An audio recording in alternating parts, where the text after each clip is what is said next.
일본의 수출 규제라든가 한일 관계 지금 갈등 이게 주제가 될 수밖에 없는데요. 좀 쪼개서 해보죠. 하나는 이미 지났지만은 일본의 수출 규제 나오면서 이제 화이트리스트까지 확장되는 이 배경 한번 각자의 시각에서 정리 한번 하고 얘기를 나누기로 하죠. 그래서 기본적으로 저는 문 정권이 내년 총선을 겨냥해서 쇼비니즘적인 민족주의를 갖다가 지금 선동하고 있다 이렇게 봅니다. 이게 굉장히 좋은 프레임이라 봐요. 최근에 대북 프레임이 좀 시원찮아졌죠. 북한이 뭐 쌀 5만 톤도 안 받는다 그러고 또 여러 가지로 뭐 북한이 좀 장기적으로 끌고 가려는 모양을 보이는 입장에서 문 정권은 지금 경제가 조금씩은 이렇게 이제 안 좋은 징조들이 계속 터져나오고 이럴 때 지금 이 일본의 지금 수출 규제 언뜻 보면 일본이 먼저 도발한 것처럼 보이잖아요. 그건 따지고 보면 또 여러 가지 소지가 있죠. 그래서 이 문제를 가지고 지금 8.15 광복절 그리고 이후 한 9월 달까지 끌고 갈 수 있는 그리고 두어 달을 여론을 지지율을 관리할 수 있는 아주 훌륭한 소재라고 보고 있습니다. 또 그리고 한국의 좌파나 주사파들은 항상 이 친일 프레임이라는 것이 거의 정가의 보도처럼 계속 이렇게 만들어 온 부분이죠. 그래서 이제 이런 부분들을 가진다면 이거는 어쨌든 나중에 야당도 보수 야당도 여기는 저항하지 못할 거라는 계산이 충분히 들어있고 실제로 황교안이 어떤 종류의 회담이든 대응책을 논의하자 해서 협상을 했지 않았 청와대 가서 회담도 하지 않았습니까? 그러니까 보수 야당도 이렇게 됐고 심지어 뭐 우리 공화당 그쪽에서도 뭐 조원진이 이런 문제에 대해 일본을 공격하는 포지션 말한 바가 있어요. 그러니까 좌우로 이 문제에서는 이렇게 여론을 조성해서 강경하게 가게 되면 저항하지 못할 것이다라고 생각하면서 지금 일종의 굉장히 좋은 정치적인 일종의 프레임이다. 그러니까 진행되는 과정 속에서 그렇게 해석할 여지도 있는데 발생 배경도 그렇게 보는 거예요. 발생 배경이라는 거는 문 정권이 작년에 대법원에 판결 부분을 자기들은 대법원이 한 거라고 하지만은 아니 대법원을 갖다가 과거 그 사법 적폐를 몰아가 완전히 박살을 내놔갖고 길을 다 들이놨는데 그 대법원의 판결이 문 정권하고 관계없이 그렇게 나왔다. 설사 대법원이 그렇게 했다 하더라도 그걸 원만하게 그 재산을 압류해서 현금화하는 과정을 일본하고의 8개월의 시간이 있었으면 정리를 해가면서 일본의 저런 행동이 안 나오도록 얼마든지 저는 외교적으로 해결할 수 있었다고도 봐요. 그러니까 방치하고 일본이 저렇게 하니까 이제 거기에 기다렸다는 듯이 공격에 나서고 있다. 저는 그래서 이 부분이 뭐 단기적으로는 정권에 도움이 되는지 모르겠지만은 이 효과가 약발을 언제까지 끌고 갈 거냐. 저는 거기에 대해 기본적으로 좀 의문을 가지고 있고요. 그 다음에 그 피해가 결국은 한국 국민들한테 다 돌아올 거다 이렇게 봅니다. 네, 저는 대법원의 그 판결에 대해서 뭐 문재인 정부가 정권 교체가 되고 난 뒤에 그러니까 대법원 판결이 나온 건 맞지만 그 전에 그 앞에 그러니까 1, 2심에서 사실은 이 원래 원고들이 제기했던 부분이 다 패소돼 있지 않습니까? 근데 대법원에서 그 앞에 박근혜 정부 시절에 소부에서 파기환송을 했단 말입니다. 파기환송에서 다시 이 지금 항소심을 거쳐서 돌아왔을 때 지금 두 번째 대법원이 얘한테 판결을 내린 건데 그런 걸 본다고 한다면 앞에 그 박근혜 정부 시절에 대법관은 파기환송한 거 보면 그 논리에 대해서 상당히 대법관들이 다 그러니까 공감을 하고 있다는 이야기이기 때문에 문재인 정부하고 연결시키는 거는 저는 조금 어폐가 있는 것 같고 근데 저는 제가 생각했을 때 그렇습니다. 그러니까 지금 아베가 지금 왜 이렇게 하느냐 왜 그 전에 왜 그러면 지금 문재인 정부가 이렇게 강하게 나갈 수밖에 없느냐 이거는 지금 아베의 노림수 자체가 단순하게 지금 참여 선거를 겨냥한 것은 아니다. 궁극적으로는 지금 아베가 이야기하는 정상국가라는 그러니까 이 지금 포장을 정상국가를 그러니까 갖고 있지만 궁극적으로 노리는 것은 아베가 일종의 동아시아에서의 일본치를 상당히 좀 어떻게 보면 좀 나쁘게 이야기하면 패권 국가까지 밀어 올리겠다는 생각을 갖고 있는 것 같아요. 그렇기 때문에 아베 입장에 제일 첫 번째 단계로 자신들의 여러 가지 그러니까 국제적 진로에서 발목을 잡는 것이 결국 가거사 문제라고 한다면 이 가거사 문제는 특히 한국이 계속적으로 제기를 하고 있기 때문에 이 부분은 확실히 선을 꺼야 된다. 그래서 이 박근혜 정부 시절에 군위안부 합의를 통해서 그때 아베가 제일 좋아했던 게 뭡니까? 불가역적 조치를 이제는 갖고 왔다. 더 이상 한국이 우리를 가거사를 갖고 우리 발목을 잡는 일이 없을 거라고 이야기했는데 문재인 정부가 그 군위안부 합의를 그러니까 거기에 대해서 무산시키고 지금 반대 방향으로 가고 있다. 그리고 또 하나는 여기 지금 그게 또 대법원에서 지금 이 강제징용에 대해서 개인 청구권을 인정을 한다. 그런 식으로 되면 이거는 지금 내가 했던 취득 자체가 완전히 다 날아가구나. 또 계속적으로 시비를 걷는 것이 아닐까라고 생각을 하는 거고요. 그리고 또 하나는 일본 아베 입장에서는 한국의 경제적 굴기가 상당히 나름대로 많이 진척이 돼서 이제 반도체나 백색 가전 같은 경우는 일본이 도저히 우리를 따라올 정도가 안 된다. 그렇다고 한다면 여기도 뭔가 좀 태클을 걸 필요가 있다는 생각을 했던 것 같고, 그리고 궁극적으로는 지금 이 평안법 개정을 해서 자위대의 그 지위와 역할을 지금 헌법에 명시하겠다는 거 아닙니까? 그걸 통해서 소위 말해서 동북아 시야에 있어서 미국이 주도해왔던 이 안보 구도 자체를 일본이 주도하겠다는 생각을 갖고 있다는 거죠. 이러니까 아주 신모 원려 속에서 지금 한국에 대한 경제 보복을 하고 있다고 아마 이렇게 저처럼 문재인 정부가 판단한다면 문재인 정부는 강하게 나갈 수밖에 없다는 거죠. 강하게 나갈 수밖에 없는데, 문제는 지금 당장은 문재인 정부의 지지율이 오르고 또 지지층 결집하는 것처럼 보여서 문재인 정부 입장에서는 내년 총선까지 가면 친일 프레임으로 가면 야당까지 몰고 갈 수 있겠다. 저는 그렇게 생각한다면 착각일 것 같아요. 왜냐하면 이 지금 일본의 경제 보복 자체가 지금 화이트리스트 만약에 지금 철회해버리고 하면 1100개 더 나아가서는 또 캐치홀 규제라는 간다는 거 아닙니까? 그럼 식품하고 목적 빼놓고 전방위적으로 일본이 우리한테 압력을 해왔을 때 일본도 분명히 상당히 경제적으로 마이너스가 되는 측면이 있지만 우리 전 산업에 영향이 미칠 경우에 그때는 상당히 국민들 입장에서 왜 이거 해결하지 못하느냐, 그 원성은 오히려 문재인 정부한테도 갈 수 있다는 거죠. 그렇기 때문에 문재인 정부 입장에서는 이 사안 자체가 결코 좋은 호재만은 아니다. 일종의 양날의 칼을 쥐고 있는 셈이다는 그거죠. 그렇기 때문에 제 생각에서는 이 사태를 그러니까 일본과의 이 해법을 빨리 찾으면 찾을수록 좋지 않을까 하는 게 제 생각입니다. 네, 다른 분요. 홍 소장님. 경제전쟁으로 규정을 하는 상황까지도 가고 있고, 한편에서는 외교 안보 문제까지 이야기를 하지만은 제가 볼 때는 양국가의 정치적 그 동기가 더 컸다고 봐요. 더 컸고, 양국가에? 예, 양국가의 동기가 컸고, 그러나 여기에 대고 내가 볼 때는 양국가 중에서 그러면 어느 쪽이 더 컸냐? 그건 나는 일본이라고 봐요. 왜냐하면 일본은 한일 합방 이후 패전국이 된 이후 제대로 패전국가로서 이 그 피해 국가들에 대해서 제대로 된 사과나 거기에 대한 보상을 제대로 하지를 않았습니다. 더더욱이나 이 아베 정권은 자기네들의 그 보수 정상국가로 이야기하지만은 더 근본 정치인의 근본적인 동기는 정권 유지, 권력 유지입니다. 보수 노선을 강화시킴으로 인해서 권력을 장악하는 데 유리했기 때문에 보수 노선 그 자체를 그냥 무한정 강화를 시켰고, 그 과정에서 신사참배라든가 여러 가지 과거사에 대한 감정을 건드리는 계속 발언을 해왔던 거죠. 그렇게 하다 보니 이 현 정부로 그 피해 당사국 그리고 그 피해 당사자인들이 일본을 용서를 할 수가 없는 거죠. 결국 이 지경까지 왔습니다.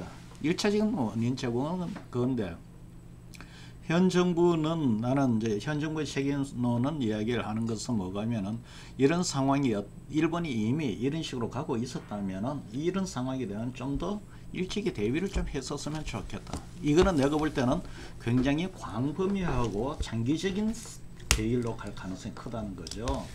그런데 지금 단기전으로 끝나버리면 괜찮은데 장기전으로 갔을 때 내가 이야기할 때 과연 현 정부가 그 부분에 대한 대비를 하고 있는지, 그러면은 만약에 그런 부분에 대한 전략적인 판단이 있었다면은 이런 부분에 대한 외교적인 어떤 노력도 좀 병행을 했었으면 좋았을 텐데 그런 부분이 많이 약해 보인다, 없어 보인다. 나도 사실 그 이면에서 이루어졌던 그런 거는 내가 알 수가 없으니 지금 언론에 나타나는 것만 갖고 이야기하는 겁니다. 예.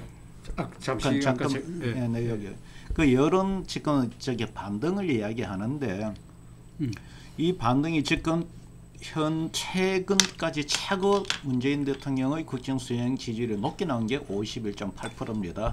거의 7-8개월 동안 여러 기간 포함해서 가장 높은 게 리얼미터 거죠, 그게? 예. 53까지 나왔던데 리얼미터가 얼마 전에. 하루치?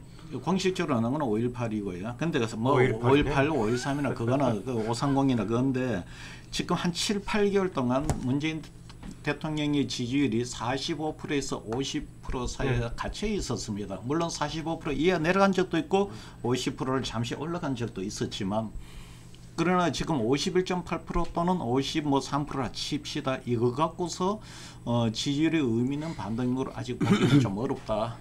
초기에 작년 남북 문제, 남북 대화가 이루어질 때 지지율은 80% 전후까지 올라갑니다. 치고 올라가는 그게 굉장히 컸던 거죠.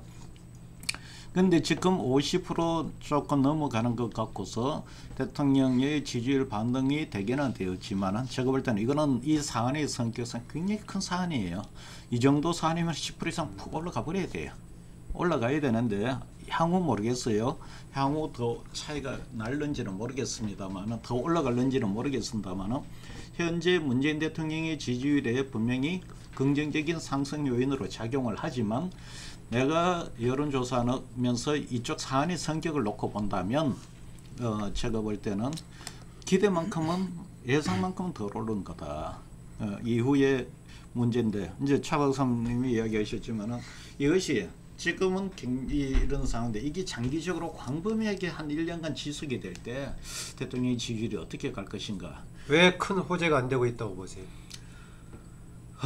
글쎄요. 일단 제가 보건대는 일단 국민들이 한편에서는 진정성에 대한 문제인 것 같아요. 이것이 진정한 의미의 한편에서는 뭐가면은 정치적 어떤 이 돌파구로 이걸 활용하지 않느냐라는 그런 의구심을 갖고 있고, 두 번째는 이런 부분이 있습니다. 정치 게임으로 국민들도 읽고 있다 그 말이죠. 두 번째는 한일 간의 경제의 어떤 지금 얽혀 있는 부분이에요. 제가 80년대 대학교 다닐 때만 해도 일본이 우리나라 경제력의 10배 이상이었습니다. 10배, 15배 그랬어요. 그러던 게 지금은 어느 정도냐? 3.5배라 그럽니다. 수출은 1.2배입니다.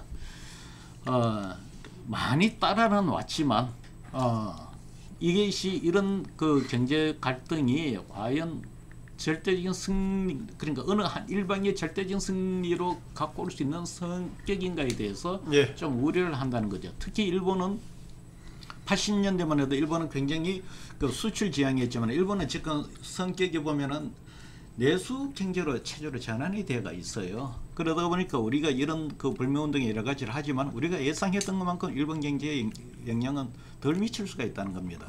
그러면 장기전으로 갈 가능성이 있다는 거죠. 네.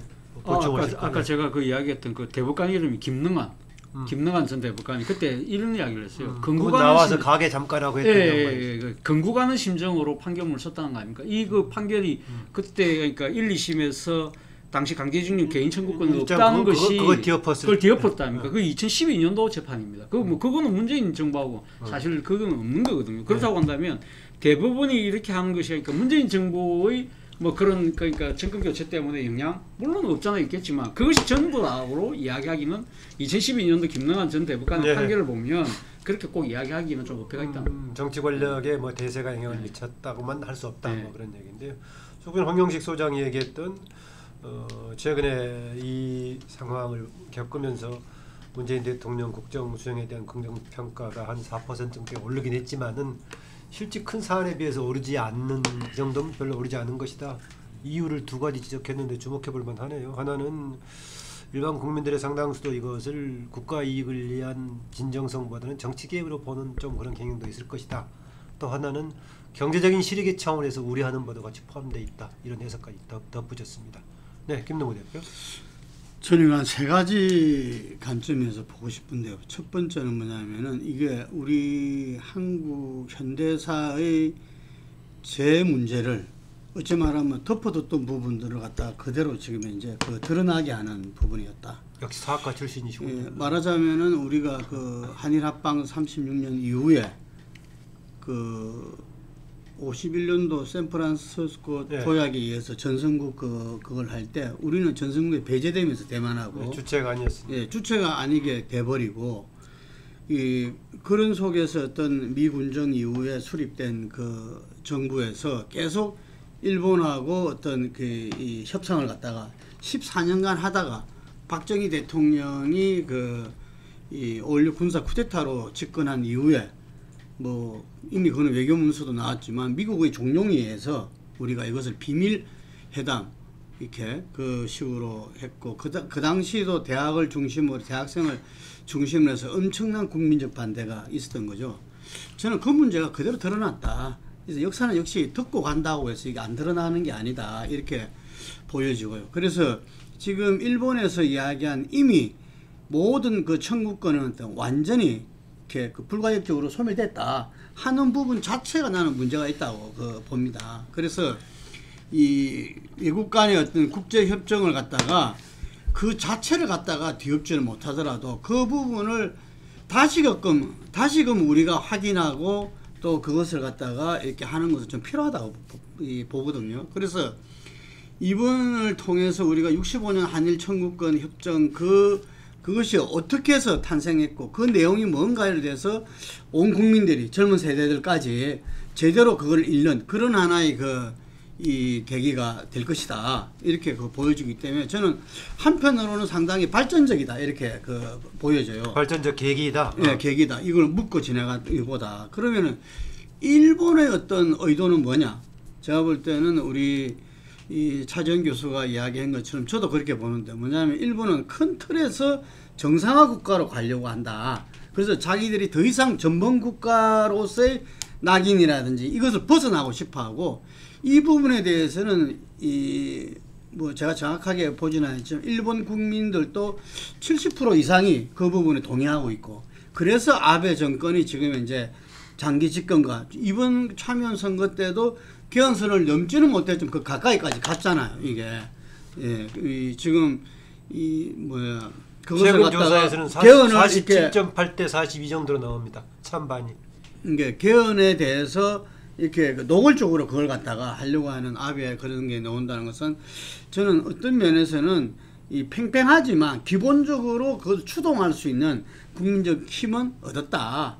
그래 봤을 때 지금 그 문제를 갖다가 가장 집요하게 이야기하고 있는 게 대한민국이다.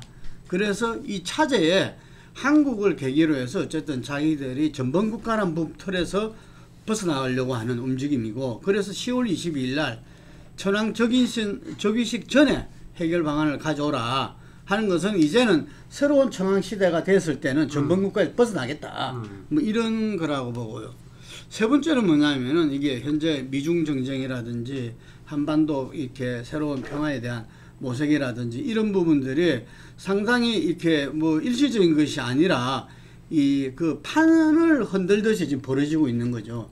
근데 그 속에서 보면은 일본이 우리가 일본을 갔다가 상당히 쫓아갔고 그런 가운데 일본이 상당히 위기감을 갖고 있는 속에서 자기 나름대로의 거기에서의 어떤 새로운 입지 예를 들면은 한미일 동맹 부분에서도 한국과는 차별화된 어떤 미일 동맹 속에서의 어떤 아시아 세계 전략을 세우는 속에서 이것을 갖다가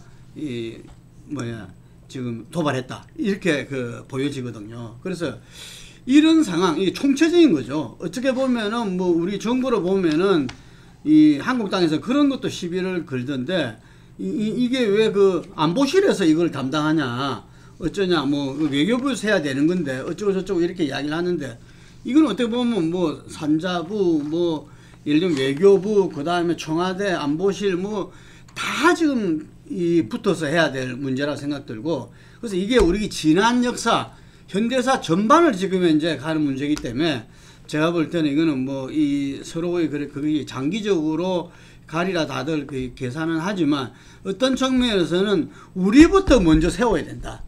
제가 볼 때는 이렇게 한일 합방에 대해서 한일 협정에 보면 불법성에 대한 인정이 하나도 안 돼 있어요. 명시가 이미 무효임을 확인한다. 그 당시에 강제 병합주의 1910년에 대해서 저는 이거부터 우리가 바로 세워야 된다 이게. 그때 65년 한일협정을 바꿀 수는 없다 하더라도 우리부터 그 부분에 대해서 명시를 하고 거기에 국제적 동의를 얻고 저는 그래야 된다고 보여지거든요. 그래서 거기에 따라서 여러 가지 경제적인 문제 예를 들면 우리부터라는 것은 우리만 선을 한다는 거예요? 아니면 일본하고 협정을 다시 하자는 거예요? 아니 일본도 수많은 이 정부 인사라든지 천황도 사과를 하고 다 인정을 해왔잖아요. 그걸 국제적으로 저는 이렇게 그 공인받아야 된다 이런 네, 알겠습니다. 이야기죠. 지금 일본 그 남북 문제와 이 한일 문제를 놓고 보면 이렇습니다. 저는 뭐 많이 하는 저는 남북 문제는요. 아무리 진보 정권이 추진을 하더라도 궁극적으로는 보수 정권하고 같이 마무리 지어야 된다는 거고. 그래서 북한 입장에서도 현 문재인 정부 보수 진보 정권이 들어섰다고 현 정부하고 모든 것이 다 협상이 되고 이 대화가 된다고 해서 모든 게 마무리된다 이렇게 생각하면 착각이라는 이야기입니다.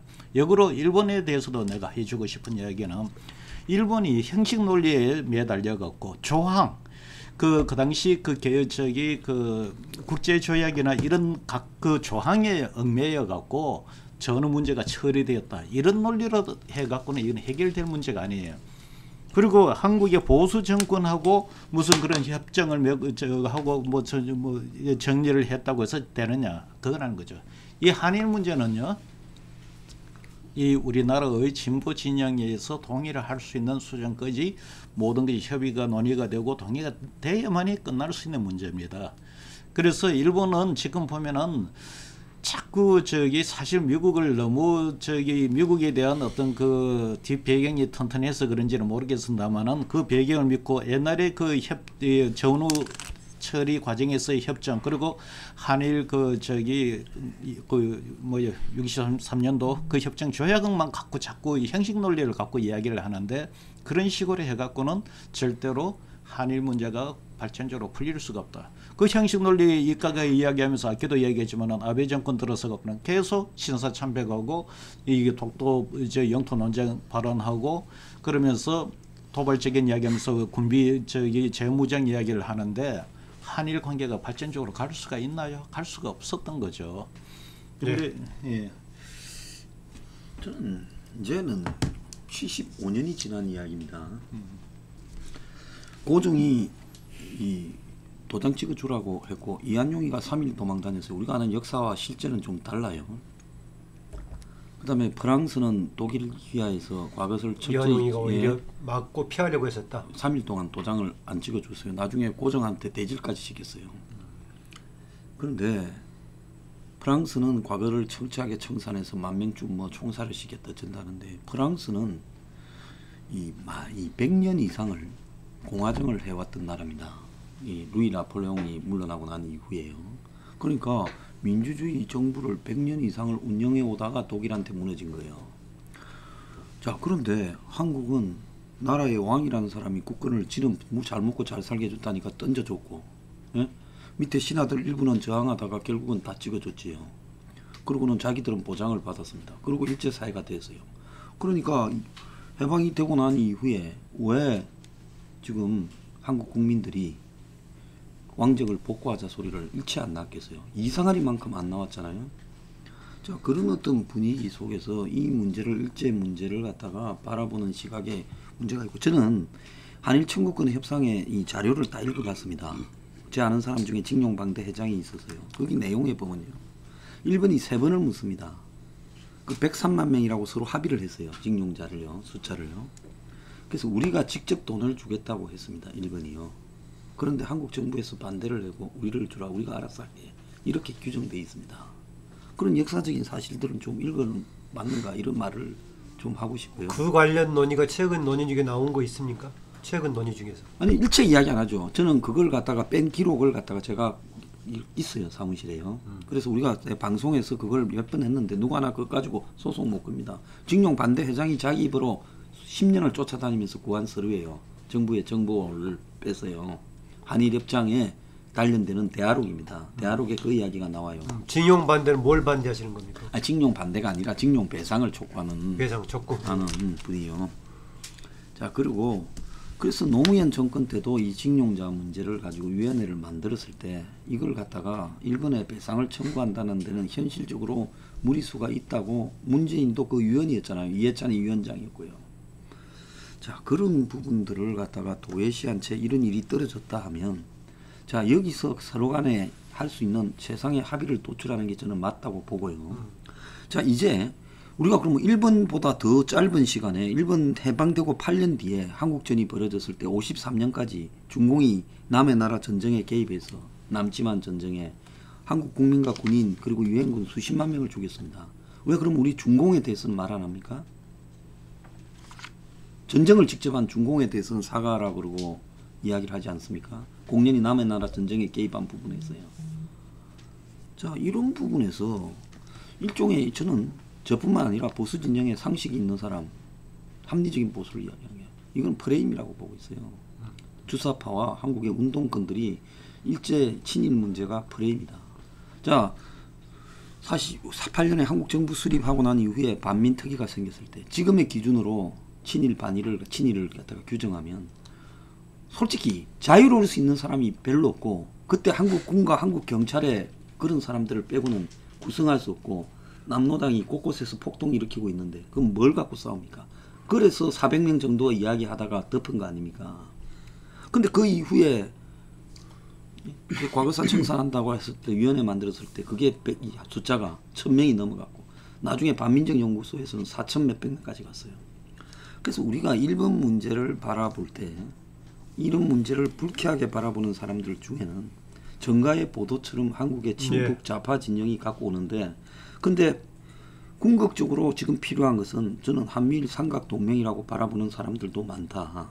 그래서 그 삼각동맹의 가장 약한 고리가 남한이다. 그래서 이 남한을 갖다가 드러내기 위해서 집요하게 이 친일 문제를 들고 나왔다. 옛날에 우리가 80년대 때는 반미를 들고 나왔지만 이제 반미가 반일로 바뀌었다는 거죠. 근데 어제 이제 나왔던 러시아, 중국 뭐 이런 항공기들의 영공 침투도요.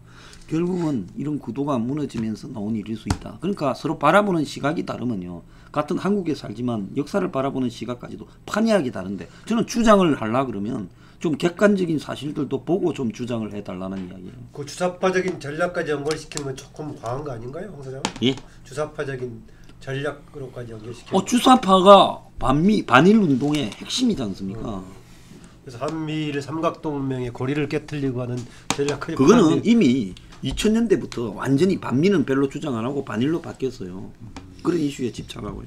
아니 근데 그 우리 황 소장께서 여기 1965년도 한일 그 청구권 협정과 관련해서 개인의 배상 청구권 이 부분에서 당시에 그러니까 그 이 강제징용 피해자들이 그러니까 지금 그러니까 소송을 제기하려고 할 때 당시 그 관련된 서류가 공개가 안 되니까 그걸 때문에 정보 공개 신청을 해서 그 서류가 나온 게 2005년도에 그러니까 그 법원 판결에 의해서 그걸 밝혀줘라 해서 밝혀지면서 개인 청구권 이야기가 다시 떠올랐단 말입니다. 그때 민간공동위원회가 만들어졌는데 민간공동위원회에서 한일 청구권 협정에서 개인 배상 문제 부분을 상당히 좀 어떻게 보면 이 좀 포함됐을 수도 있다는 애매한 논리를 이야기를 했지만 백서를 보면 이런 이야기가 나와요. 백서를 보면 이 지금 당시 그러니까 피해자 개인들이 불법 행위에 대해서 손해배상을 청구하는 것은 가능하다. 민간공동위원회도 개인적인 차원에서 그러니까 국가 차원에서 국가가 나름대로 그때 그러니까 65년도 당시에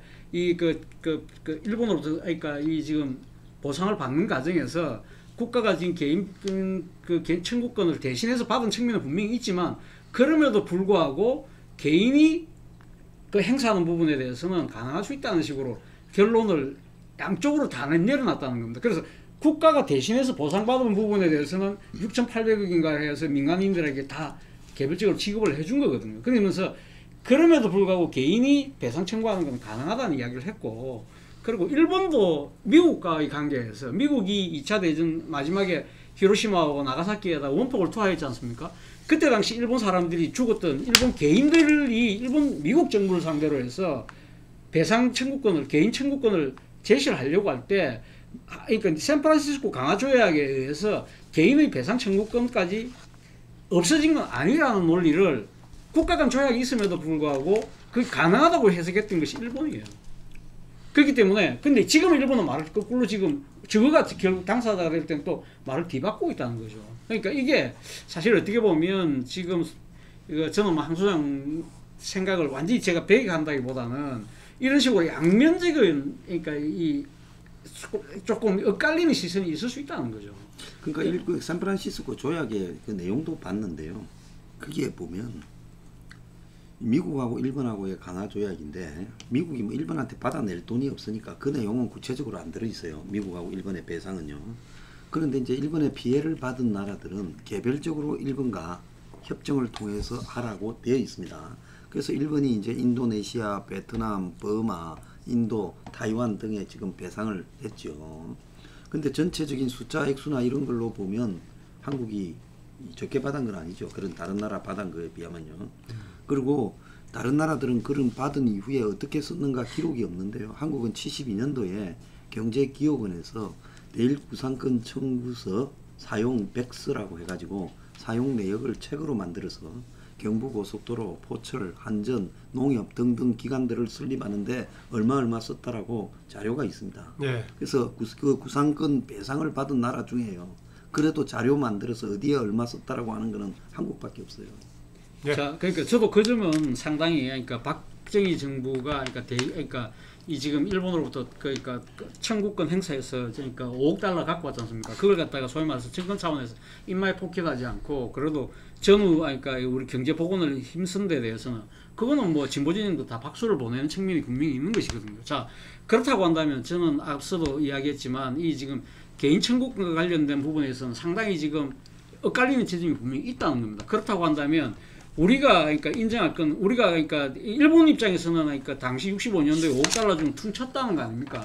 근데 우리 입장에서는 그러니까 우리 정부도 그런 대로 막 그렇게 생각을 하고 그런 데 부분에 대해서 2005년 문제가 제기됐을 때 돈을 줬지만 그러나 이거는 정부 차원의 조치였고 개인들이 법원을 상대로 해서 해가지고 법원의 판결이 나온 부분에 대해서는 우리가 어쩔 수 없지 않느냐는 이야기를 하고 있는 거죠. 그러니까 지금 외교적 문제하고 우리 국내의 사법 문제하고 이 간극 때문에 이를 발생한 문제인데 일본은 이 부분에 대해서 한국이 그러니까 지금 모든 걸 다 뒤엎었다는 식으로 이야기를 하면서 우리 뒤통수를 치고 있으니까 이건 말이 안 된다는 게 정부의 논리인데 그렇기 때문에 저는 정부 생각이 그러니까 저는 강하게 그러니까 이 지금 표면적으로는 강하게 부딪히는 거지만 그러나 저는 일본과 이 외교적 교섭을 해야 된다는 이유가 바로 거기에 있다는 거죠. 그러니까 그래서 저는 지금이라도 물밑에서 교섭을 해야죠. 물밑 교섭에 하고 결국은 지금 근데 뭐 문재인 대통령 입장에서는 우리가 지금 이걸 갖다가 어떻게 보면 위기를 기회로 만들자. 일본에게 지금 상당히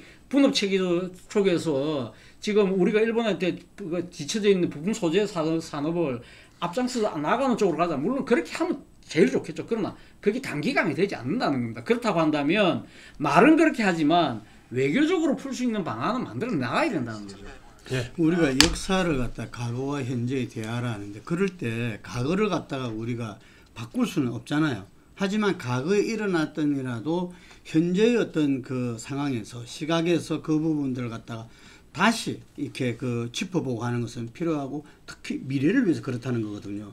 일본과의 관계도 마찬가지다. 아베라든지 일본 쪽 논리가 이 65년 한일 청구권 협정의 2조 1항에 보면은 양국 국민 간의 청구권 문제가 완전히 최종적으로 해결된 것을 확인한다. 이렇게 돼. 이 조항만 계속 이야기하는 거예요. 이미 끝난 건데 이래 한다 이랬는데 실제 그 이후에 65년도 11월 달이나 이 95년도 8월 달이나 일본 외상이라든지 외무성의 조약국장이 이런 사람들이 외교적 보호권을 포기한 거지 개인 청구권이 소멸됐다고는 보지 않는다. 이런 이야기들을 합니다. 이거를. 그리고 특히 일본 최고재판소에서도 2007년도에 개인 청구권 자체가 소멸됐다고는 보지 않는다. 이런 이야기를 해요. 이게. 그리고 지금 이제 유엔 국제법위원회라든지 국제사법재판소의 그 흐름에서도 전부 다 어떤 개인의 어떤 인권이나 청구권을 갖다가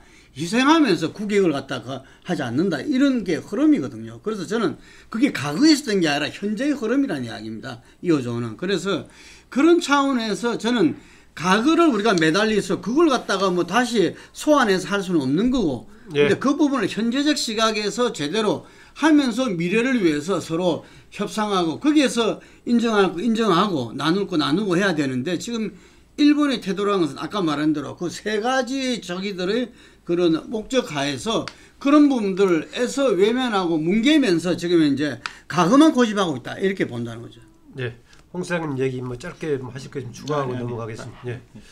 그 말씀하신 대로 외교적인 보호권 관련해 가지고 이제 그게 좀 해석의 차이가 있는 것 같습니다. 아까 이제 개인의 문제는 해결이 안 됐기 때문에 우리 대법 판단에 따라서 그대로 집행을 하면 되는 건데 그 판단에 대한 집행이 국가가 관여할 여지는 없이 개인이 하는 것은 손 안 대고 존중해 주면 되지 않겠느냐 이런 주장도 있고 대법 판결은 그렇게 했다고 하더라도 집행은 역시 국가 간의 관계가 나오는 것이기 때문에 국가가 나서서 어떻게 해야 되는 거 아니냐 뭐 그 차원에서 얘기가 되는 사람도 있고 다양한 것 같습니다. 그래서 지금 우리 정부가 지금 그 일본 쪽에 제시한 것이 우리 그러니까 그 청구권에서 그 금액으로 나름대로 그러니까 지금 그러니까 그 제대로 된 기업이든 포스코나 이런 데서 그러니까 그 기금을 내고 그러고 일본에서 강제징용을 했던 미쯔비시나 당시 그 소위 말하는 전분 기업들이 돈을 내고 1대1 돼서 기금을 만들자는 이야기인데 일본은 그 말도 안 된다는 이야기를 하고 있지만 아마 제 생각에 우리의 마지막 히든 카드는 거기다 플러스 우리 정부 기금까지 보태는 걸로 아마 생각을 하고 있는 것 같아요. 일본의 뭐 전문가들도 되게 그런 제안을 하는 것 같습니다. 2+1 정도로 해서 뭐 우리나라 뭐 경부고속도를 비롯한 이런 데나 상당수 그런 거 있다라는 거 정부 역할 얘기하는 건데 좋습니다. 거기까지 하시고요.